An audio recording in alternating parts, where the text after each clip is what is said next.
Good morning friends, welcome to MH Education Lab Ranking 1 Searching WBCS channel. আজকে এই ভিডিওতে তোমাদের সাথে ইন্ডিয়ান জিওগ্রাফির সেট 5 নিয়ে আলোচনা করব, যেখানে একটু কঠিন ধরনের এবং একটু সহজ ধরনের প্রশ্ন নিয়ে এই সেটটি তৈরি করা হয়েছে, যেটা হেল্পফুল হবে WBCS prelims and men's paper 3 এর জন্য।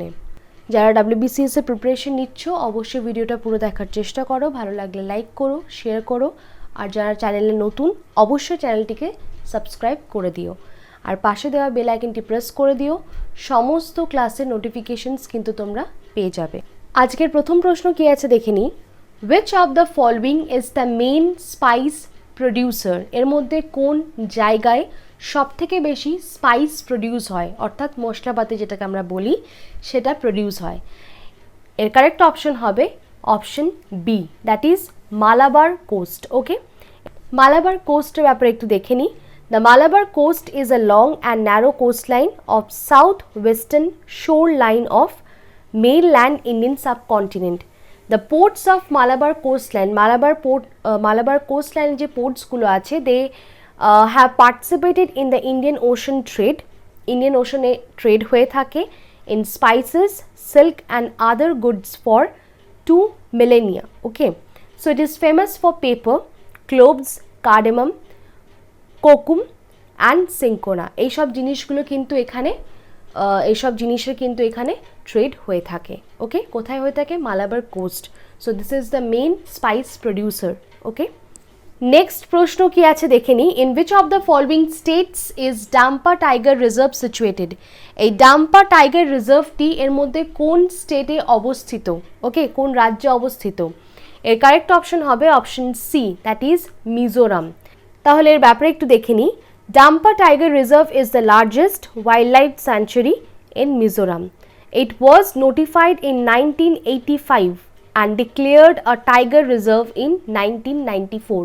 1994-এ কিন্তু এটাকে টাইগার রিজার্ভ হিসাবে ডিক্লেয়ার করা হয়। এটা কিন্তু আগে ওয়াইল্ড লাইফ স্যাংচুয়ারি ছিল। Okay, so it is situated in the western part of Mizoram state at the international border with Bangladesh, about 127 kilometer from Aizawl. Okay, on screen তোমরা দেখতে পাচ্ছ WBCS প্রিলিমস 2021 কে টার্গেট করে MH এডুকেশন ল্যাবের পক্ষ থেকে mock test series launch করা হয়েছে। যারা WBCS এর প্রিপারেশন করছো, নিজেদের প্রিপারেশনটা আর একটু বেটার করতে চাও, অবশ্যই এই মক টেস্ট সিরিজে কিন্তু নিজেদের এনরোল করতে পারো। এই মক টেস্ট সিরিজে কী কী আছে দেখে নিই। ফুল লেন্থ মক টেস্ট 15টা, স্পিড টেস্ট 220টা তোমরা পেয়ে যাবে, কারেন্ট অ্যাফেয়ার্স টেস্ট 60টা রয়েছে। ইট কভার্স 100% সিলেবাস। ভ্যালিডিটি এটার 1 বছরের জন্যে। তোমরা স্মার্ট র্যাঙ্ক অ্যানালিসিস করতে পারবে, আনলিমিটেড টাইমস অ্যাটেম্প্ট করতে পারবে, আর লেটেস্ট প্যাটার্নের কোয়েশ্চেন্সগুলো কিন্তু তৈরি করা হয়েছে। টোটাল মক টেস্ট তোমরা 295টা দিতে পারবে, আর টোটাল কোয়েশ্চেন্স এখানে 10,000টা রয়েছে।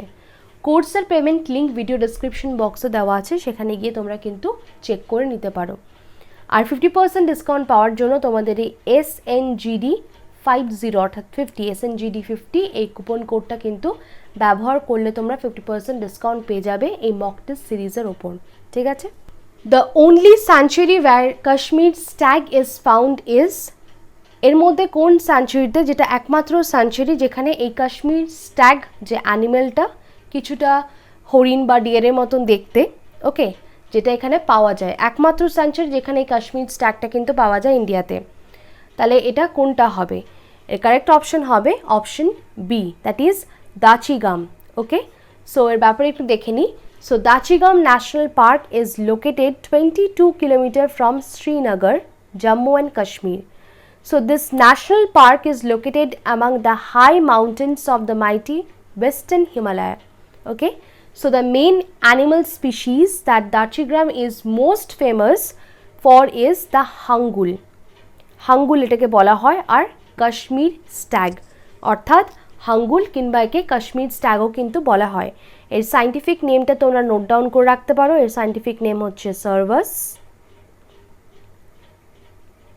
canadensis hanglu. Okay, so it is also known as hanglu. Okay, which is listed as a critically endangered by IUCN.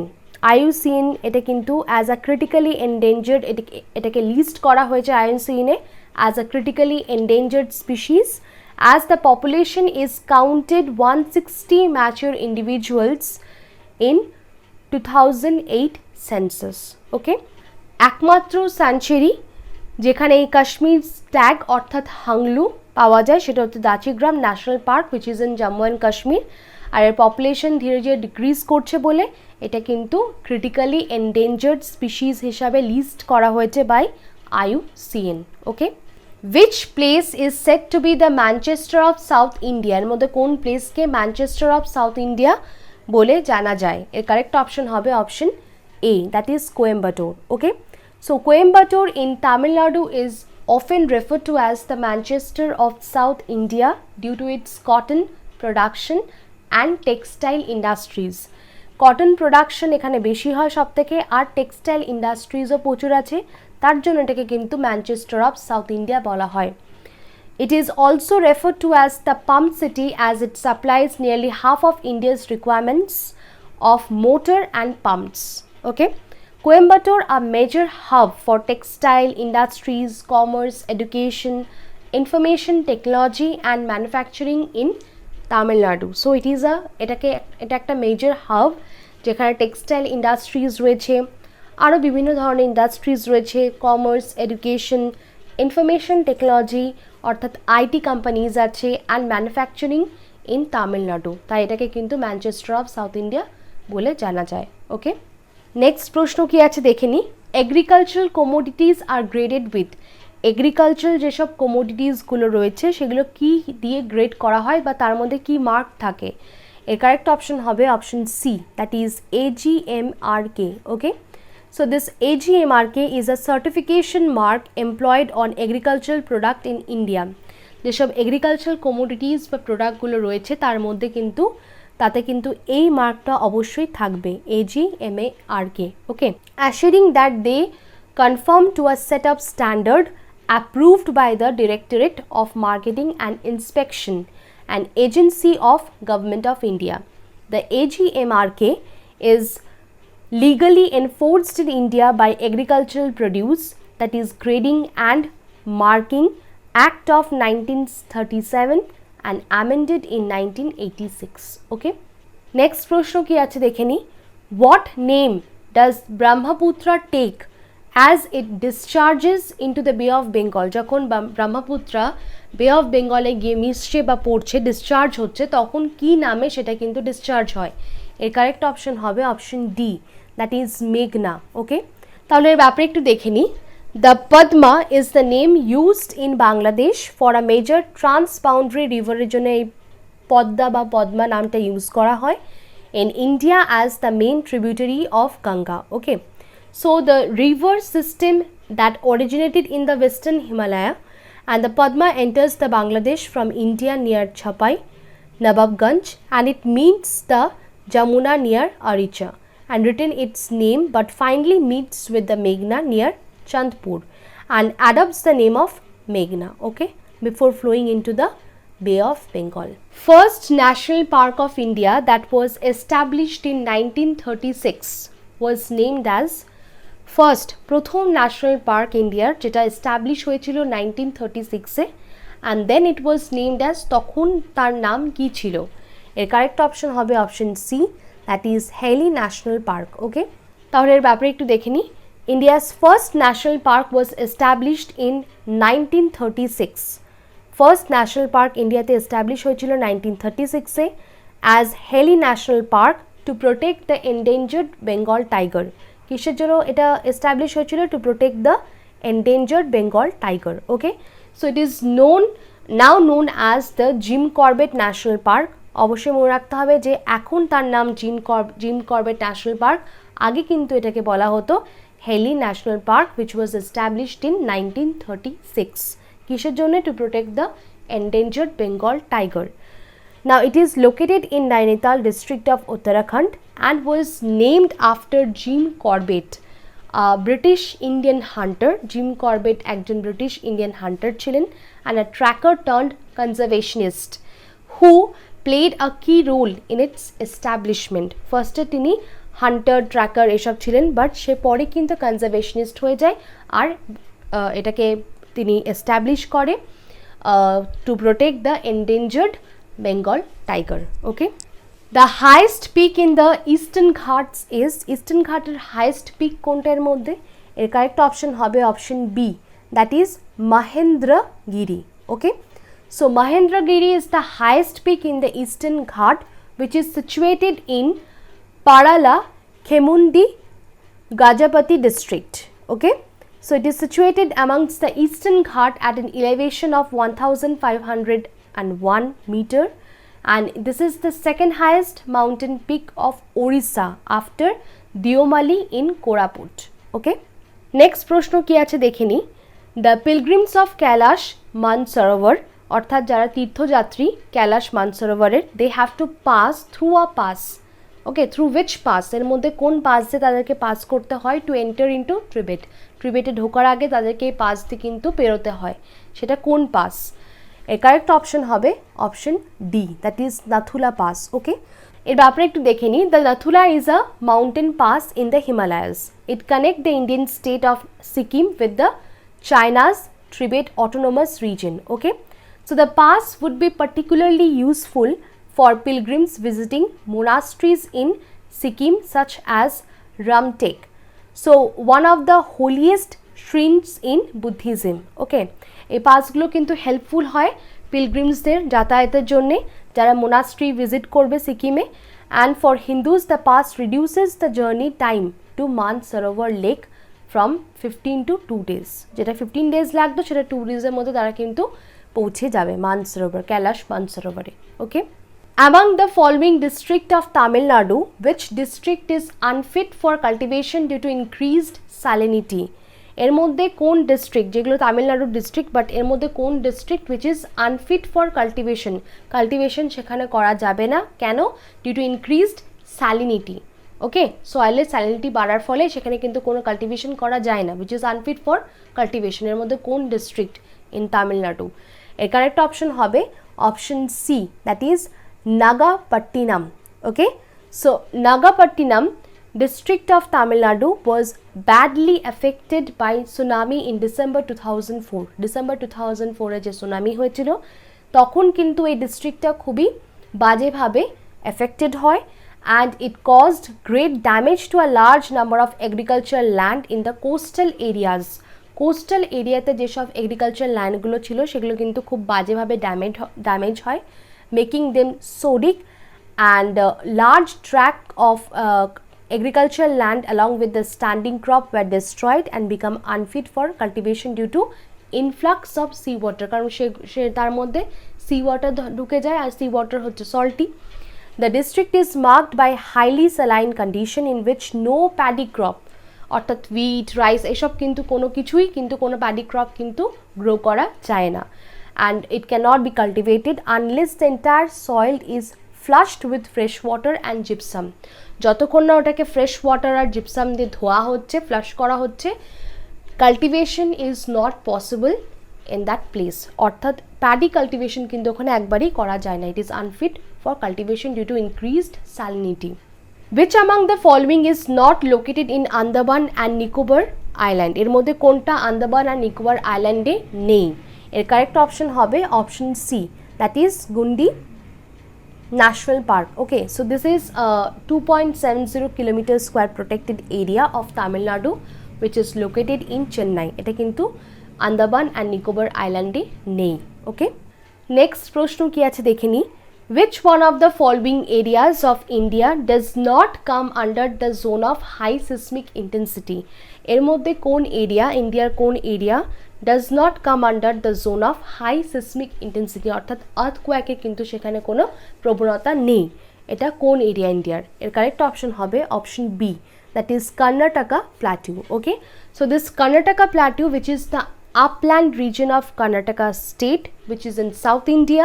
The plateau has an area of about 73,000 square miles and an average elevation of about 2,600 feet. Okay, so this area does not come under the high seismic intensity. বাকিগুলো কিন্তু high seismic intensity জোনের মধ্যে পড়ে। ওকে, Which of the following types of forest cover the largest area in India? এর মধ্যে কোন টাইপের forest সবথেকে বেশি ইন্ডিয়াতে কিন্তু পাওয়া যায়? ওকে, এর কারেক্ট অপশন হবে option A, that is tropical moist deciduous forest. So in India, this tropical moist deciduous forest occupies the largest area. Okay, so this tropical monsoon deciduous forest are found in areas receiving a rainfall of 100 to 200 centimeters in India, with a distinct dry and rainy season and a small range of temperature. They occur in wetter western side of Deccan Plateau. কোথায় দেখতে পাওয়া যায় না? wetter western side. Okay, Deccan Plateau, the northeastern part of the Deccan Plateau and the lower slopes of Himalaya on the Shivalik hills from Jammu in the west to West Bengal in the east. তাহলে এই সব জায়গায় কিন্তু এই tropical moist ডিসিডুয়াস forest পাওয়া যায়। They cover a part of Chhattisgarh, Odisha, Bihar. কোন কোন স্টেটে পাওয়া যায় সেটাও কিন্তু নোট ডাউন করে রাখতে হবে। Jharkhand, Andhra Pradesh, Karnataka, Kerala and Tamil Nadu. Okay, next প্রশ্ন কি আছে দেখে নিই। The plateaus which are partly or fully surrounded by mountains are known as plateau.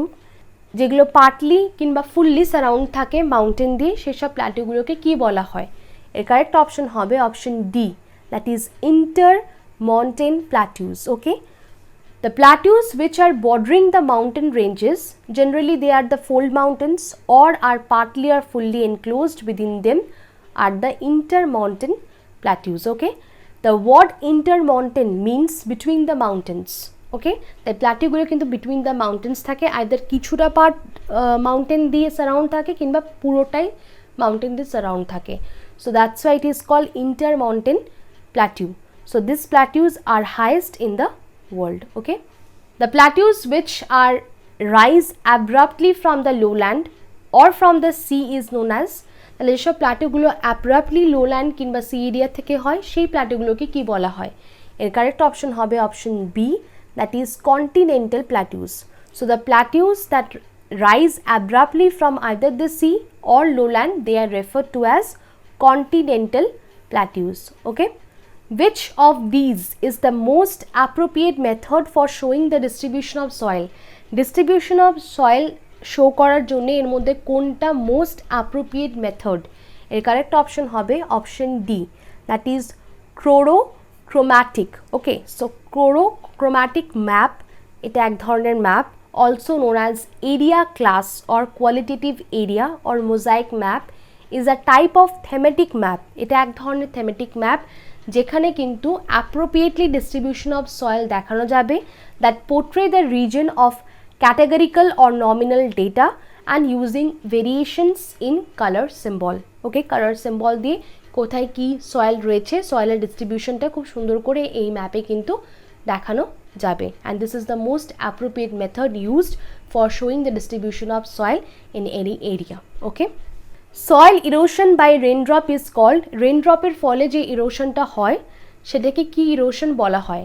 এর কারেক্ট অপশন হবে option C, that is splash erosion. Okay, it is also called splash erosion or raindrop impact, represents the first stage in the erosion process. Okay, so this kind of erosion results from the bombardment of the soil surface by the raindrops. Raindrops পড়ে পড়ে কিন্তু soil surface টা ক্ষয়তে start হয়ে যায়। Okay, so raindrops behave as a little bomb when falling on exposed or bare soil. Bare soil মানে যেখানে কোনো গাছপালা নেই, শুধু ফিল্ড রয়েছে বা এমনি সয়েলটা পড়ে রয়েছে যেখানে কোনো গাছপালা কিন্তু নেই। Displacing soil particles and destroying the soil structure, ধীরে ধীরে সয়েল পার্টিকলসগুলোকে ডিসপ্লেস করতে থাকবে, ক্ষয়তে শুরু হবে, আর সয়েল স্ট্রাকচারটাও কিন্তু নষ্ট হয়ে যাবে। সেই ইরোশনটাকে বলা হয় স্প্ল্যাশ ইরোশন, যেটা হয় রেনড্রপের জন্যে। Okay, the sunlight is available 24 hours on the longest day at which of the following latitudes of the earth? তাহলে সানলাইট 24 hours অ্যাভেলেবল থাকে একটা লংগেস্ট দিনে। Okay, at which of the following latitudes of the earth, আর্থের কোন ল্যাটিটিউডে এটা কিন্তু হয়ে থাকে? এর কারেক্ট অপশন হবে option D, that is 66.5 or half degree. এর ব্যাপারে একটু দেখে নিই। ডিউরিং দ্য জুন সলস্টাইস অর্থাৎ summer solstice, okay, the earth's north pole is tilted 23.5 degree towards the sun relative to the circle of illumination. Okay, so this phenomenon keeps all the places above the latitude of 66.5 degree north in 24 hours of sunlight. তাহলে 66.5 degree নর্থের ওপরে যেসব প্লেসেসগুলো থাকবে সেগুলো কিন্তু 24 hours Sunlight পাবে, while the location below this latitude are in darkness, are in complete darkness for 24 hours. Okay, which of the following was the period of formation of the Yangfold mountains? তাহলে এর মধ্যে কোন পিরিয়ডে Yangfold mountains তৈরি হয়েছিল? A correct option হবে option C, that is Tertiary period. So Himalayan mountain, which are the Yangfold mountains, they are formed during the Tertiary period, and Satpura mountains, meaning the seven folds, they are the fold mountain of pre-Cambrian period and are highly diluted. Okay, which one is the last supercontinent which is called the single landmass of continent in earth's surface? এর মধ্যে কোনটা last supercontinent in the earth's surface? এর correct option হবে option C, that is Pangaea. Okay, so Pangaea was a supercontinent that existed during the late Paleozoic and early Mesozoic eras. তাহলে Paleozoic আর Mesozoic areas এর মধ্যে কিন্তু এই super কন্টিনেন্টটা ছিল, which is called Pangaea. এটা একটা single land mass of continent ছিল, যেটাই কিন্তু পরে ডিভাইড হয়ে এই কন্টিনেন্টসগুলো হয়েছে. Okay, so is the most recent supercontinent to have existed and the first to be reconstructed by geologists. Okay, in which year the continental drift theory was proposed by Alfred Wegener? তাহলে Alfred Wegener যিনি continental drift theory propose করেছিলেন সেটা কোন ইয়ারে তিনি propose করেছিলেন? এর correct option হবে option C, that is in 1912. Okay, the first truly detailed and comprehensive theory of continental drift was proposed in 1912 by Alfred Wegener. Okay, so he was a German meteorologist, so bringing together a large mass of geologic and paleontological data. Wegener postulated that throughout most of geologic time, মানে most of the geologic time এ কিন্তু there was only one continent. অনেক দিন অবধি কিন্তু একটাই continent ছিল, একটাই land মাস, single land মাস ছিল, which is called Pangaea. এটাই কিন্তু পরে ডিভাইড হয়ে অনেকগুলো কন্টিনেন্ট হয়েছে. ওকে, the deflection of the wind to the right in the northern hemisphere and to its left in the southern hemisphere is caused by the যে উইন্ডটা deflect করছে to the right, কোথায় না নর্দার্ন হেমিস্ফিয়ারে, আর সাউদার্ন হেমিস্ফিয়ারে towards the left, এটা কিসের জন্য হচ্ছে? এর কারেক্ট অপশন হবে option A, that is for the rotation of earth. So the deflection of wind to the right in the northern hemisphere and to its left in the southern hemisphere is caused by the rotation of the earth. Because the earth rotates on its axis, earth তার অ্যাক্সিসের চারিদিকে কিন্তু rotate করছে. ওকে, so circulating year is deflected towards the right. Circulating যে yearটা, it is deflect towards the right in the northern hemisphere. Okay, so this part is the northern hemisphere and this part is the southern hemisphere. So it is said that the year is deflected towards the right in the northern hemisphere and towards the left in the southern hemisphere, আর এই ডিফ্লেকশনটাকে বলা হয় Coriolis effect. Okay, this is called Coriolis effect. Next প্রশ্ন কি আছে দেখে নি, who is known as the father of crystallography? এর correct option হবে অপশন এ, দ্যাট ইজ হয়. So in 1781 René Just Hoy, often termed as the father of modern crystallography, he discovered that crystal always cleave along the crystallographic plane. Okay, atmospheric pressure is exerted on the earth is due to atmospheric pressure টা যেটা exert করা হয় আর্থে, সেটা কিসের জন্য হয়? এর correct option হবে option A, that is gravitational pull. The air around you has weight. আমাদের চারিপাশে যে এয়ারটা আছে, it has a weight, so it presses against everything it touches. So this pressure is called air pressure or atmospheric pressure. Okay, so it is the force exerted on a surface by the air above it as gravity pulls it to earth. So atmospheric pressure is commonly measured with an instrument which is called barometer. Okay, আজকে শেষ প্রশ্ন কি আছে দেখে নিই। The Malwa plateau is mostly spread across which of the following states. এই স্টেটসের মধ্যে কোন কোন স্টেটে কিন্তু এই মালবা প্ল্যাটিউটা স্প্রেড হয়ে আছে? এর কারেক্ট অপশন হবে option A, that is Madhya Pradesh, Gujarat and Rajasthan. Okay, আজকের ক্লাসটা এখানেই শেষ করছি। এই ছিল 25টা important questions on Indian geography. কোয়েশ্চেন্সগুলো তোমরা নোট ডাউন করে রাখতে পারো। ভিডিওটা ভালো লাগলে অবশ্যই লাইক করো, শেয়ার করো আর চ্যানেলটিকে সাবস্ক্রাইব করো। Thank you for watching.